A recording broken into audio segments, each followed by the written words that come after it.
lala na wala nga ka nga pipelo Kongol palme nga pipelo Kongol ola wo al fam sinonga ya kasilang nga ka umukwale fefe mbele otipe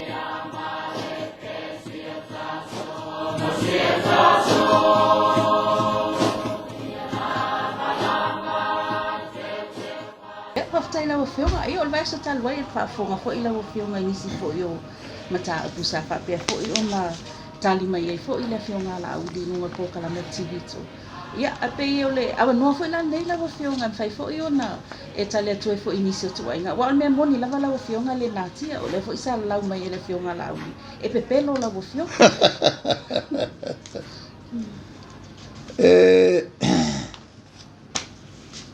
ale falave mata pune ele o sa mata pe wa velo so swangi como fai a wingai mo meu o tata o tata il malo o le fionga la audi o la Minster el cabinet o besta al Minster elango ma ya ia fa pala pe o ni mea se ainga po so se Minster la se totoa ia le male masani en fa apa tua ol tama ila fana e mai pola me fa pia ele i to atu punela na filmele e mantol cabinet da fo fa to atu lai mai ino umba le fenga paloten lo fa suono o maka upunge al fenga business ne na mata mai lo fa sumale lo o fonftalai la to vol fonftalai el painga na su le lo su tas su lo su tol su fa su lima akwai ya mele su lo no cabinet o yo le malo fo lo su lo la o fonftalai la uri mato filfilia la tupu mai ai le a tupu mai na ua ngau le pisinisi o seina fo le lo check le makua haru le ka amilo lori e lau mai le ngongo mai sa vai ai mai fo ua umanga kakau le ngongo ai loku le avoi whakau i o ai bankrupt ia ai ngau ia o bankrupt ia check ia le langa le kau ia lo le ngongu ia o ki a kolol pisinsi fasala la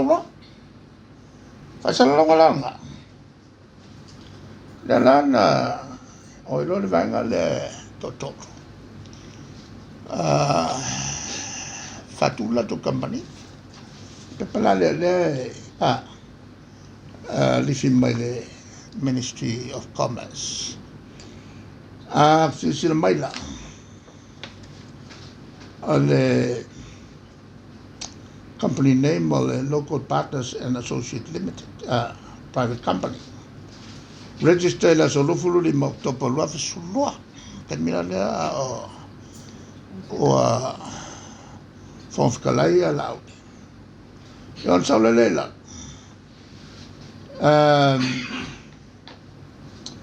ala tolai e ana le business pulea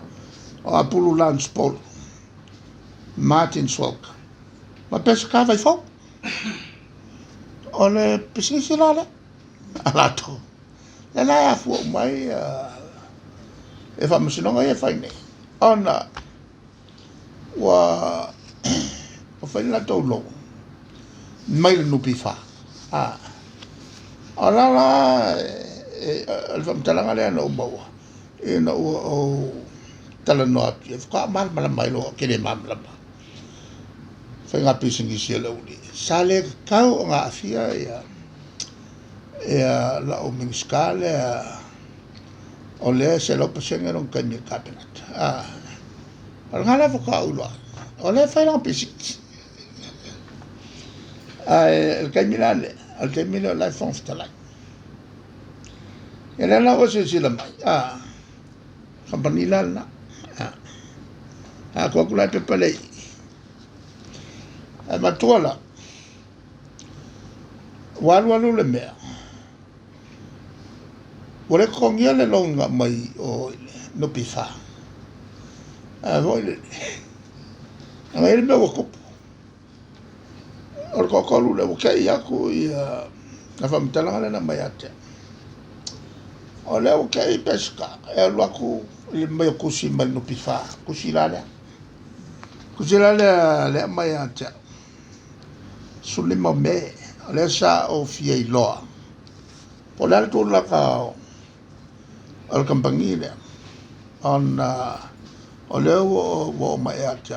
E le kongia le long. Ma le mea le kongia lo. Fasan lau lon fanguanga mai fakau e ko ke kupele le la wa longo mai ya ila so sulima me la ku ye la vango e kongia arios tu pay le tongia ole lo ale mo ole afaka ku ilo le lo e kale e afo le fa mang ye lo le lo o le lo ka yo ya pesca a fa vela mo sua pe pesca le se me kongia a wo ya el company rona le si company o lance mat ya la wo ya mo malau o la ko la nga o sa uma el kupe pule lo la ko ai me ai e pesca le la fa ko malam la malo ile ka o ke kiloko e fai a singa ke le fa le ko le la o ka pai lo la o fa ka ngo inga mai ai le i ka pel palme luas fulongo luas sulfiko fa ka ngo inga e sili onga fai se fai nga fo la mkau ma ka ngale le saulu le la ngo mai i ma ka ngo tal ngala na le i pepale ai o me o io ia le se ngai laudi ila la scosulo makilo a fesu fek fa mama o mama o kali mumula ya le mai i ka unga ve scosulo wa fe ko kongeri ko kosa le ko inga ele sanga me mo la ve umma le si va ngal ko milion o mo le la kapa pesca por la veia scosulo wa fe kongeri nga la galoi ya le la le upula le so agreed sa fa yo lupa el mel na fa i ko fo uma a seta le fa a seta yo business le loka uma la au di non fo ko fo uma mai i a pesca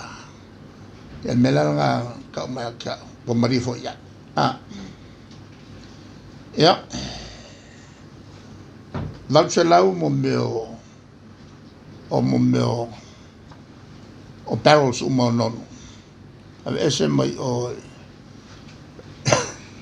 ave ese mai valo lau ave ese mai o ele vo sa agree ya sangilo ape ka ya si me e kasi le nga askailo e talu ese mai mako company wa me moya sale ka nga fia la min ska se lo pese con sa fai con capa alo ese mai lo ala li lo ya pesca e moriala ia ngai anga wo fa pere la ko lo lunch ma mate ko yo ki umai lo ngal mari nga e nga ko lo la nga wa ku le si me paul me o le makanga yo kapalo mal fa mama e ona fa me lo la ko kama ya la e me la lo fa mama fo me lo tu mal ka wa la va kapenat kiri lo pe fixe la ki yo fa misno ngai lua ya e langa bombo civil case ele va o yama fa tangat ai mulmulia kulola le la le fa misno ka go fia e lo ya me yang fa sol kula fongo le la fa kalinga ya le a pe pa mai ma me o mai ele fa ula mo lu mo ave mo lu mo fa misno ma mori ai rumor fa mas le fa ula me ale tulanga lana e vela mresi mele sana ia ta wena avele le fitu milion a ele e fa sala ya le fa mana tuma le toni channel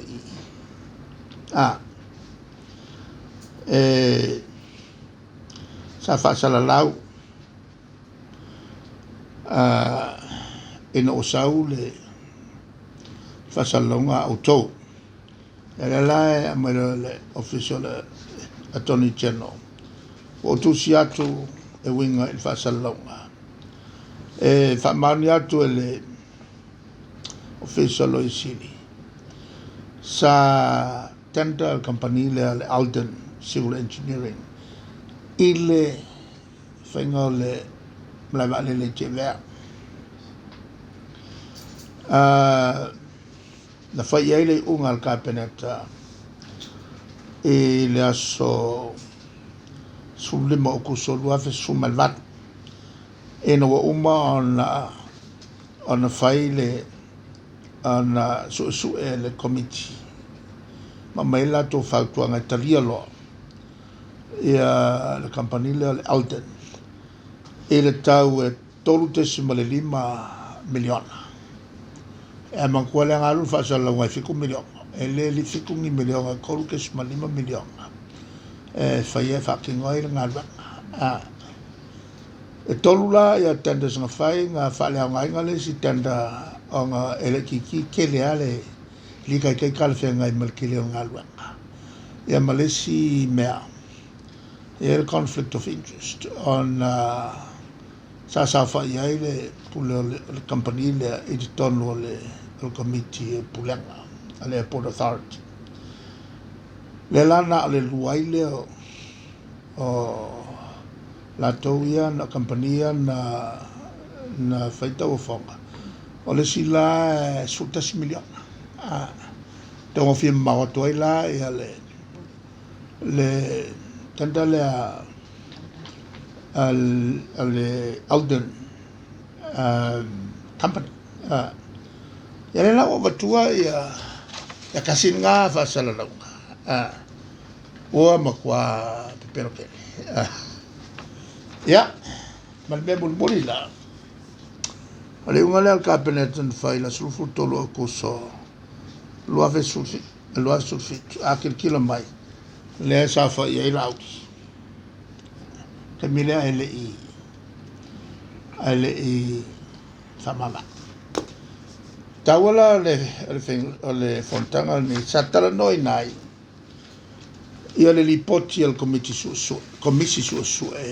mo venga palo te lo ave sulono mo se fa maninga al cabinet le la a fief kunga ingo kumalo ole sila vaenga le ole unga na faile langa sutas fa mangia kata le la ula winato o tu malo ga maunga numela lua nga maunga numela tolu Wa tu fatasi nei na e tal fe ngai mo la tu faita wa fai. O la tu lo no foia e tu malo nei. Fa pel to fa ngoina nga monga no meltas ina ia ofia i patamea sa malai uru maunga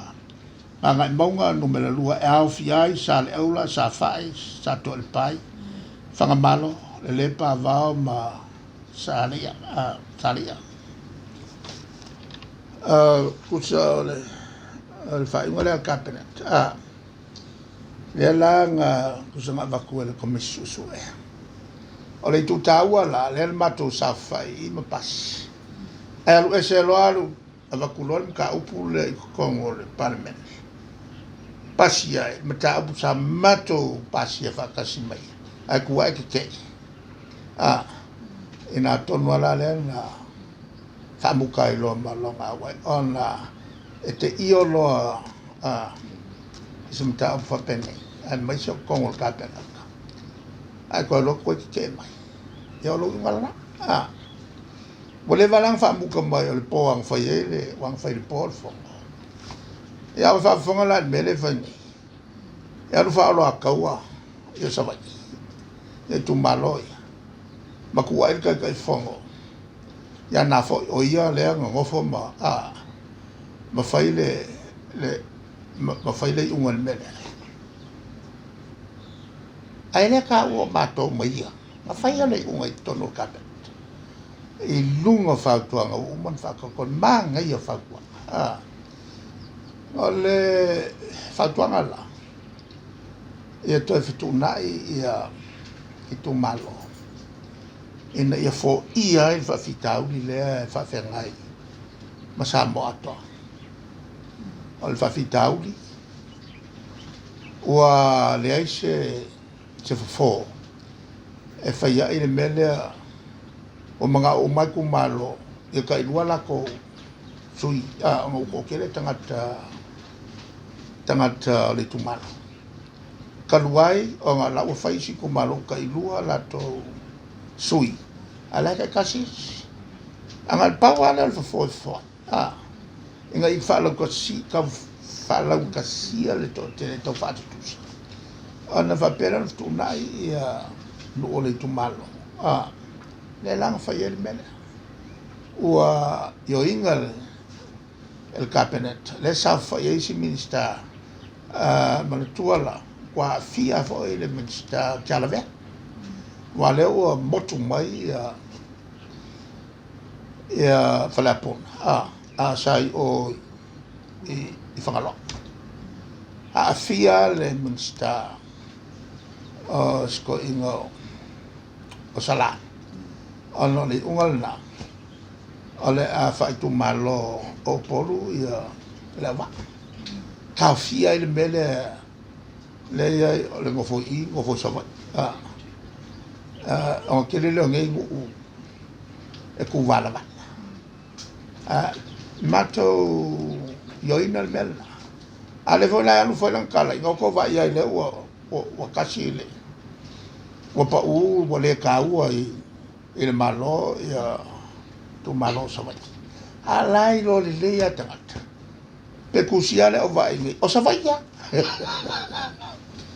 ale tu langa lana o ta o tele e ke fio kalpeno ai le ma fai nga e alo I meia la nga kwa mau le fai un al malo la o le nga ka nga pelo con il palme nga pelo con le o la vo yo al famoso nonga e ka silani nga ka mo kwale fefe me le pelo ya ole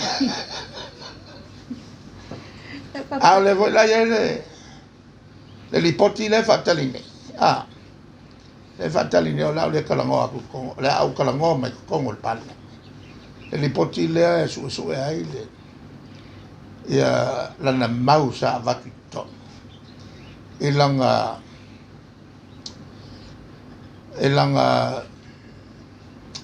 afi mo e mori e ko ai lo mo fo le o se afi mo e mori on pusais ya le vela un mal fongo nge on ala alo le ya mela ia le fono le pane o se tangata o mkua mbaki ia mea ufai lana foi lana ele mfai ona o tuua le tulanga lea le mea ia ua uma no whamangalo ia le son nafi mana ia lana whamavaenga na mai ewi wale vanga a whamuka ni mako vanga ia wanga ia foi beko kia ia te wala wa uma le o lo to yo ia on o to le fa salo mai mea e te tau on o fa mai na va na la e ngofo pel ma le mato va nga mo kilo mai aka po a fe fa mai me na le lo mo mako va e kelele o mta o pui ave se ai ma se a ka me le wanga ia kun fanga pan e o te mana ia fa fonga mai le tu malo e ai si mea nga fai e o mapunga ai se kamio e ala ona tau e a tau mele kau ke le mo sui fai pule lo mga e le fatu tuanga wa ave ia e le tumalo yo mai ton fa maoni fati nonga lato to finga e aua le fa nga le tau soa fa le tua e lafi mai e tua ma fainya mionga le kalfanga i man madu kofi ma le tulanga fo yo tautonga i fai awai o ma fa mangalo e lus o fakau ke le sono tu asa mato ngal do fatas ya ka wai o fa mangalo ya ai ala na tau ona o clear le record langa le afia i ma to vai na to ia tale tu na mai to na tu o mai fo imba male tato palma ni fiafi ona le o sa un il mato fon o ko kiki bala ma tai tele la vai la vision pe tambi